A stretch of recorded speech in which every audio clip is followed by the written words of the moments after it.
नमस्कार, स्वदेश न्यूज की खास पेशकश में आपका बहुत स्वागत है। मैं हूं आपके साथ ऋषभ राय। प्रदेश में विधानसभा चुनाव और लोकसभा चुनाव अपने तय समय पर संपन्न हुए, तो अब वहीं निकाय चुनाव को लेकर तैयारियां शुरू हो चुकी हैं। बीते दिनों राजधानी समेत प्रदेश के कई जिलों में वार्डों के आरक्षण की प्रक्रिया संपन्न हो गई, जिसके बाद अनुमान लगाया जा रहा था कि नगर पंचायत अध्यक्ष, महापौर पद के आरक्षण को प्रक्रिया भी जल्द पूरी हो जाएगी, संपन्न हो जाएगी, जिससे लेकर छत्तीसगढ़ नगरीय प्रशासन विकास विभाग द्वारा अधिसूचना भी जारी कर दी गई थी, जिससे 27 दिसंबर को नगरीय निकाय चुनाव के अंतिम प्रक्रिया नगर पालिका निगम, महापौर और नगर पालिका परिषद, नगर पंचायत अध्यक्ष पदों के आरक्षण की प्रक्रिया होनी थी।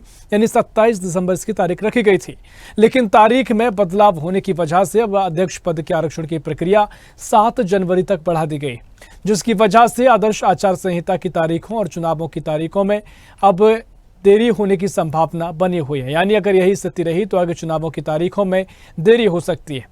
वहीं चुनाव में देरी होने की वजह से प्रदेश में प्रशासक की नियुक्ति किए जाने की संभावनाएं भी जताई जा रही हैं। बता दें कि छत्तीसगढ़ राज्य निर्माण के बाद पहली बार ऐसी परिस्थिति निर्मित हो रही है, जिसके पीछे राजनीतिक और तकनीकी कारण भी बताया जा रहा है। यदि चुनाव में देरी होती है तो फिर से वोटर लिस्ट का दोबारा निरीक्षण करना होगा और 18 साल की आयु पूरी कर लेने वाले नागरिकों को इसमें जोड़ना होगा और पूरी प्रक्रिया में लगभग 2 से 3 महीने का समय लग जाएगा।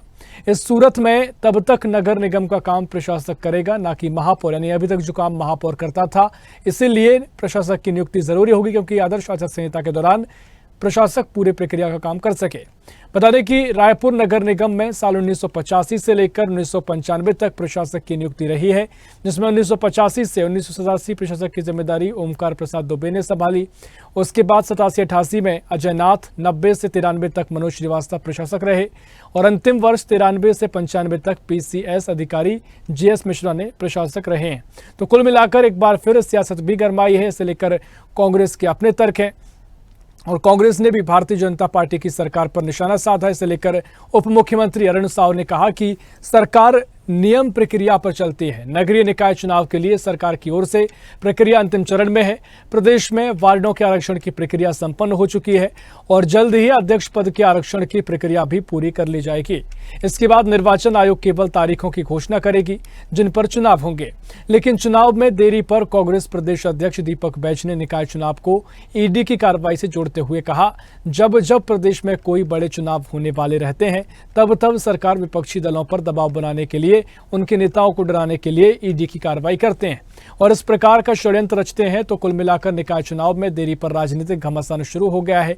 अब देखना होगा कि इस मुद्दे पर सियासत आगे क्या रंग लाती है। लेकिन सवाल यही और चर्चा यही कि जिस तरीके से चुनाव की तारीखों में ऐलान हुआ, देरी हुई है, उसके बाद अब कांग्रेस ने चुनाव की देरी को ईडी की कार्रवाई से जोड़कर देखा है। सियासत भी गरमाई हुई है, चर्चा करेंगे, लेकिन पहले प्रतिक्रिया आपको सुना देते हैं क्या कुछ दीपक बैज ने कहा है और बीजेपी की ओर से अरुण साव ने क्या कुछ कहा है। जब चुनाव नजदीक आती है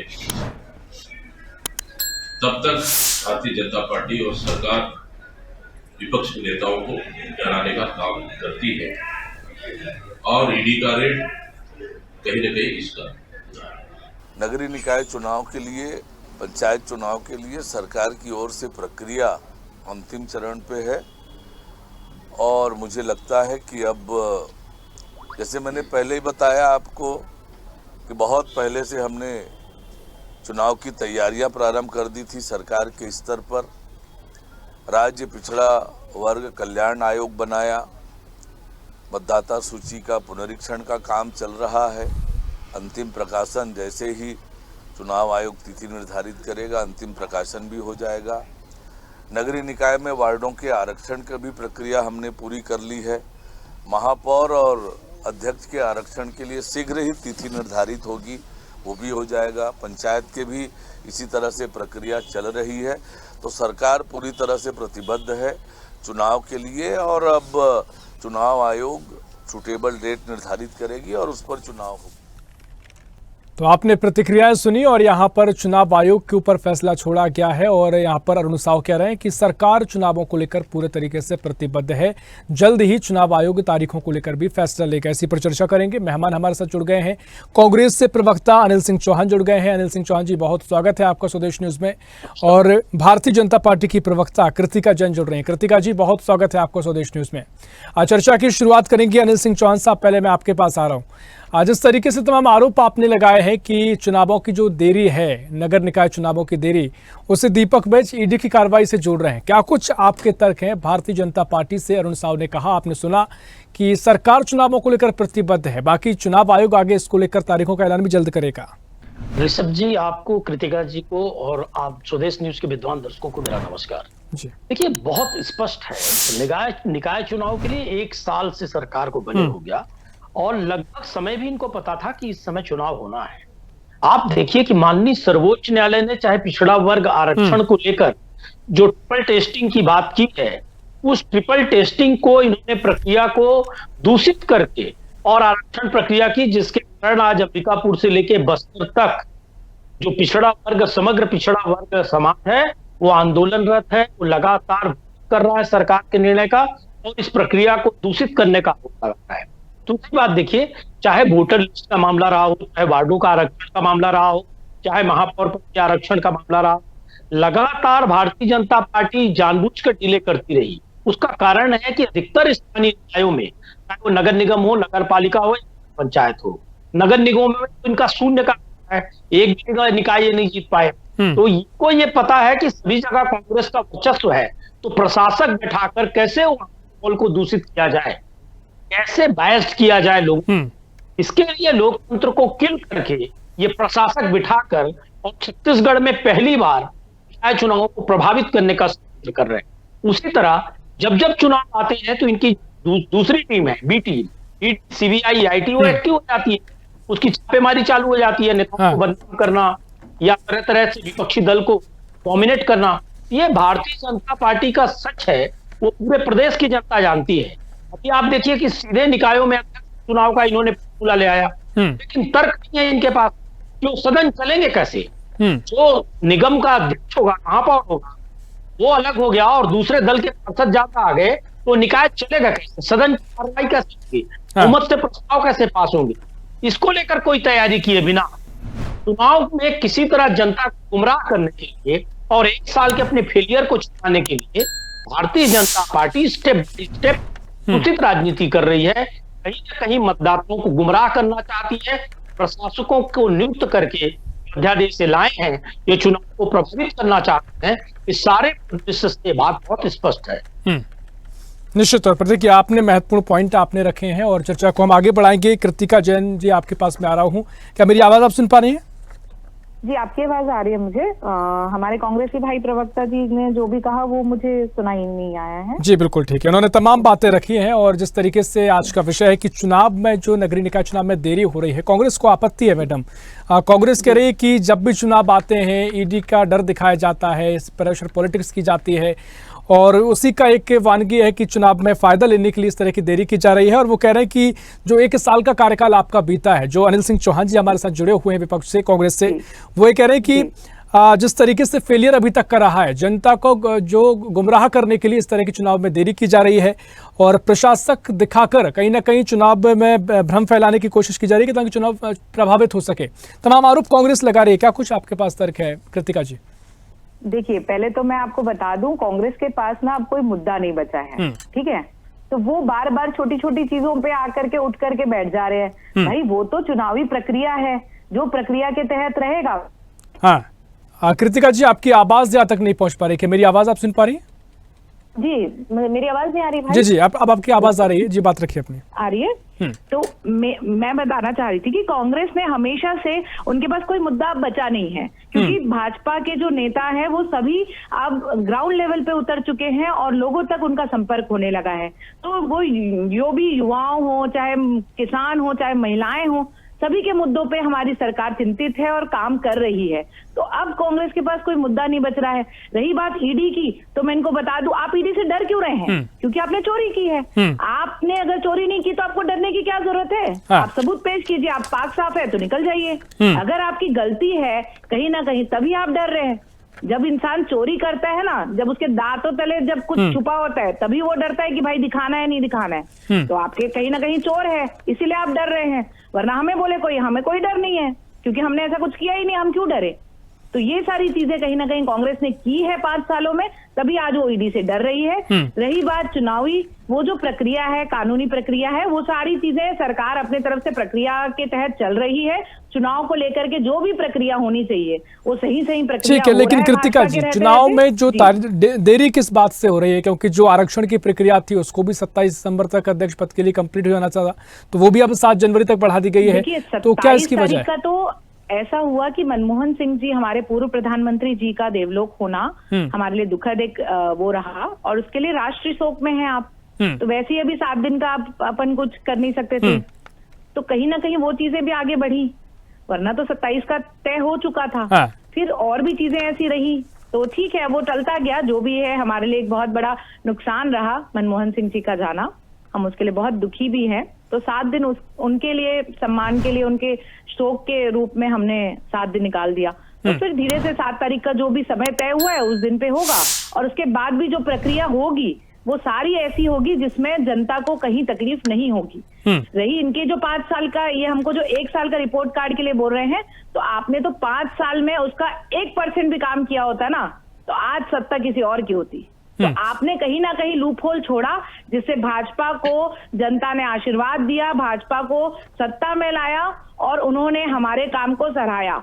और आपने अगर बोला है कि आप 1 साल में हमारा रिपोर्ट कार्ड देखना है, तो आप उपचुनाव में देख लीजिए क्यों आई भाजपा की सरकार पुनः, और बहुत अच्छे डबल, मतलब जो बृजमोहन अग्रवाल जी का मत था उसको भी अगर परसेंटेज वाइज में निकाले तो उसमें भी वो ज्यादा मतों से जीत कर आए हैं। तो आज भी जनता भाजपा का समर्थन करती है, उनको आशीर्वाद दे रही है और उनके काम को सराह रही है। हम ये उपचुनाव से अंदाजा लगा सकते हैं कि एक छोटा सा विधानसभा का उपचुनाव था वो, और वहां पे भी हमको आशीर्वाद मिल रहा है। ठीक है। आने वाला नगरीय निकाय के लिए ये घबरा रहे हैं, इसीलिए ये बार बार छोटी छोटी चीजों को मुद्दा बना रहे हैं। ठीक है, अनिल सिंह चौहान जी, बहुत सारी बातें कृतिका जी ने कही, बहुत सारे सवाल आपने किए थे, मुझे तो लगभग उन्होंने प्रतिक्रिया दी है, उसमें तमाम सवालों का जवाब है। लेकिन क्या कुछ आपको अभी भी लगता है, वो ये कह रहे हैं कि अगर आप ईडी का जहां तक आरोप लगा रहे हैं, तो अगर ईडी का डर नहीं है तो चोरी आपने की है इसीलिए आपको डर लग रहा है, इस तरह से बीजेपी आरोप लगाती रही है। लेकिन जिस तरीके से महत्वपूर्ण तर्क उन्होंने दिया कि 7 दिन का राष्ट्रीय शोक घोषित किया गया, पूर्व प्रधानमंत्री कांग्रेस पार्टी के बड़े नेता मनमोहन सिंह जी का निधन हुआ, तो उसको लेकर भी कहीं ना कहीं राष्ट्रीय शोक है, तो एक वजह बताई है। कितना सहमत इस बात से कांग्रेस से कि एक वजह हो सकती है जिसके चलते काम अभी तक लेट हुआ है या चुनाव में देरी हो रही है? देखिए ऋषभ जी, जहां तक डर का सवाल, तो जिनके डीएनए में माफी लिखना हो, डर ना करें। और रहा सवाल डर का, तो एक तौर ऋषभ जी आप स्पष्ट कर दो कि जिस सरकार में पुलिस तहसीलदारों को मार रही हो, भीड़ एसडीएम को दौड़ा दौड़ा कर रही हो, कलेक्टर एसपी के कार्यालय जल रहे हो, हत्या के लिए फिर उतारू हो गए हो, युवाओं के साथ छल हो रहा हो, लगातार अराजकता और पुलिस कस्टडी मौतें हो रही हो, चाकू तलवार आए दिन चल रहे हो, रोज हत्याओं की और बलात्कार हम पढ़ रहे हो, वहां अगर भारतीय जनता पार्टी की विदुषी ये कहे कि मुद्दे नहीं है, सब जी मैं आप पर और स्वदेश के उस विद्वान दर्शकों पे छोड़ता हूं कि 25 सालों के छत्तीसगढ़ स्मरण कर लें और अंदाजा लगाएं कि इतना अशांत और अराजक वातावरण कभी किसी भी सरकार में नहीं रहा। इस सरकार में सब कुछ बेलगाम है, सिर्फ सीएम और डिप्टी सीएम और वित्त मंत्री ओपी चौधरी के बीच एक लड़ाई हम देखने को पा रहे हैं कि पावर सेंटर कहां है। ये चारों आपस के गुत्थम गुत्था में उलझे हुए हैं और सरकार का रिमोट दिल्ली में पड़ा हुआ है। जनता की कोई सुनने को तैयार नहीं है, चाहे शिक्षा, स्वास्थ्य, कानून व्यवस्था, किसी भी क्षेत्र में आप चले आइए, सरकार पूरी तरह फेल है। और सबसे बड़ी बात ये देखिए कि इन्होंने 2 विधेयक जो लाए, एक निकायों में अध्यक्ष का सीधे चुनाव और दूसरा प्रशासक नियुक्ति का, वो बहुत स्पष्ट करता है कि इनकी नीयत शुरू से खराब थी। ये जानते थे कि स्थानीय निकाय चुनाव में कांग्रेस बहुत मजबूत स्थिति में है, तो क्यों ना चुनाव को डिले किया जाए। इन्होंने पहले से विधेयक लाया और मनमोहन सिंह जी जो मैं ये समझता हूं कि आज तक देश के सबसे सफलतम प्रधानमंत्रियों में एक हैं, उनका इन्होंने किस स्तर तक मजाक नहीं उड़ाया। भाजपा की जो सोशल मीडिया की टीम है वो और बाकी लोग आज वो मनमोहन सिंह जी के नाम पर झूठी राजनीति कर रहे हैं, ये शोभा नहीं देता है। और दूसरी बात देखिए कि प्रक्रिया जो है, शोक का वातावरण अलग है, प्रक्रिया अलग है। हम लोगों ने देखा कि सारंगगढ़ की भाजपा सांसद कमलेश जी लगातार बर्थडे मना रही थी, बड़े बड़े इवेंट आयोजित हो रहे थे, धूम धड़ाका डांस हो रहा था, तब इनको समझ में नहीं आया कि ये अभी शोक चल रहा है, राष्ट्रीय शोक चल रहा है। और आज ये आरक्षण प्रक्रिया को लेकर राष्ट्रीय शोक का हवाला दे रहे हैं। लेकिन आप ही स्पष्ट कर दीजिए, क्या राष्ट्रीय शोक जब रहता है तो क्या कोई संवैधानिक या फिर जो सदन या इस तरह की सरकारी कार्रवाइयां होती हैं, क्या वो हो सकती हैं पर अभी तक हुई हैं? देखिए, सरकारी कार्यवाही या सरकारी काम, सदन वदन की बात अलग है। सरकारी कार्यवाही या प्रोसीडिंग होना, इलेक्शन की प्रोसीडिंग होना कभी भी राष्ट्रीय शोक से प्रभावित नहीं होती, वो भी आरक्षण जैसी प्रक्रिया। छत्तीसगढ़ में इस विषय में कुछ ऐसा हुआ है, आपको ऐसा लगता है? देखिए, छत्तीसगढ़ हो या पूरे हिंदुस्तान के स्तर पर हो, राष्ट्रीय शोक क्या एक नियमावली है कि आप किस तरह के कार्यक्रम आयोजित नहीं करेंगे या किस तरह के शिलान्यास के या उद्घाटन के इस तरह के कार्यक्रम बैन होते हैं, राजकीय जो कार्यक्रम होते हैं वो बैन होते हैं, लेकिन प्रोसीडिंग जो है किसी भी चीज की वो चलती रहती है। सवाल इसका है कि एक तरफ जन्मदिन हर्षोल्लास से मनाएंगे और एक तरफ आरक्षण की प्रक्रिया को मनमोहन सिंह जी से जोड़ रहे हैं। दूसरी बात आप देखिए, पहले से विधेयक ला रहे हैं कि 6 महीने का एक्सटेंड कैसे किया जाए, प्रशासक बिठाकर चीजों को कैसे भ्रमित किया जाए, और पुलिस और ईडी का डर। एक शरीफ आदमी ऋषभ जी पूरे छत्तीसगढ़ में थाने में जा सकता है, स्थिति है पुलिस की, तहसीलदारों को दौड़ा दौड़ा कर मार रही है। और कल बिलासपुर में प्रेस कॉन्फ्रेंस की है तहसीलदार ने कि सरकार दल ने हमको मार पीटा गया थाने में और आज तक 40 दिन मामले का पता हुआ, 3 का आश्वासन दिया गया था। ये कौन से प्रकार से सरकार चल रही? क्या हम नहीं जानते गृह मंत्री के जिले में पुलिस कस्टडी में एक युवक की हत्या हुई और साहू समाज को प्रताड़ित किया गया, बलौदा बाजार में सतनामी समाज को प्रताड़ित किया गया, हसदेव जंगल में आदिवासियों को दौड़ा दौड़ा कर मारा जा रहा है, बस्तर में फर्जी इनकाउंटर हो रहे हैं। ये सरकार किस हिसाब से चल रही है? क्या छत्तीसगढ़ का बच्चा बच्चा जानता है कि छत्तीसगढ़ में विगत 1 वर्षों में जो लगातार काम हुए थे सब मटिया मेट कर दिए गए हैं, कल्याणकारी योजनाएं बंद कर दी गई हैं। सरकार का एक टास्क को भयभीत करने का। ठीक है, आ रहा हूं कृतिका जी, आ रहा हूं। लेकिन एक बात और अनिल जी उन्होंने रखी, कृतिका जी ने कहा, वो कह रही है कि अगर छत्तीसगढ़ में आपने इतना ही काम किया होता 5 साल के कार्यकाल में तो जनता ने फिर क्यों आपको नकार दिया। तो वो इस चीज को भी जोड़ के देख रहे हैं कि निकाय चुनाव में क्या होगा वो पता लग जाएगा, क्योंकि इससे पहले विधानसभा चुनाव हो गए हैं, लोकसभा चुनाव हो गए, जनता ने बता दिया है। वो देखिए ऋषभ जी, लूप होल वाली जो बात उन्होंने की ना, ये हिंदू मुसलमान, हिंदू ईसाई, ये भैंस मुजरा, ये अकबर ढेबर की सरकार, ये जो प्रधानमंत्री यहाँ कर रहे थे, ईडी आईटी का तांडव चल रहा था, ये लूप होल था। लोकतंत्र को 0.75% ज्यादा पाकर ये सरकार में बैठ गए। इन्होंने 11-12 सीट इनकी तरह हमारी नहीं की है, 0.75% का अंतर है जिसके दम पर आज रहे हैं। और कौन सी मशीनरी का इन्होंने गलत इस्तेमाल नहीं किया, छत्तीसगढ़ की जनता को कैसे भ्रमित करने का प्रयास नहीं किया, उसका बड़ा उदाहरण यह है ऋषभ जी कि 99% विद्वान पत्रकारों ने और विश्लेषकों ने यह कहा था कि छत्तीसगढ़ में कांग्रेस सरकार रिपीट होगी। अमित शाह जी ने कौन सा खेल खेला, कौन सा वो धनिक है, कौन सा उद्योगपति है, हसदेव जंगल चाहिए था जिस छत्तीसगढ़ को लूटना था, उसने कैसे धन बल का इस्तेमाल किया और किस तरह से 0.75% वोट का खेल हुआ, वो पूरे छत्तीसगढ़ की जनता जानती है कि डेमोक्रेसी भाजपा कैसे प्रभावित कर रही है, भारतीय जनता पार्टी किस तरह से भारतीय जनता पार्टी। कृतिका जी, ठीक है अनिल जी, आपने तमाम बातें रखी। कृतिका जी, आपके पास में आ रहा हूं। यहाँ पर कई आरोप अनिल जी ने लगाए और वो कह रहे हैं कि कानून व्यवस्था चौपट है, कुछ भी काम नहीं हुआ है। इसके अलावा तमाम आरोप है और एक बड़ा आरोप है कि मनमोहन सिंह के नाम पर भी आप सियासत कर रहे हैं। क्या कुछ आप कहेंगे? देखिए, सियासत की जो राजनीति करती है ना, वो कांग्रेस करती है। झूठ बरगलाना, लोगों को भटकाना, ये सब कांग्रेस का काम है। आज ये बात करते हैं, सतनामियों की बात कर रहे हैं, ये अदर ST SC की बात कर रहे हैं, ये युवाओं के लिए बात कर रहे हैं। कहाँ थी इनकी सरकार 5 साल, जब एक युवा नग्न अवस्था में रोड में घूम रहा था? क्या कर रही थी इनकी सरकार? क्या किया इन्होंने महिलाओं के हित में? कभी कुछ काम नहीं किया। अभी इनकी इलेक्शन की कमेटी बनी तो वहां एक महिला का नाम नहीं है, कोई ST SC नहीं है वहां, OBC नहीं है वहां। और ये बात करते हैं कि जातिगत समीकरण सभी को लेकर के चलती है कांग्रेस। कांग्रेस किसकी है?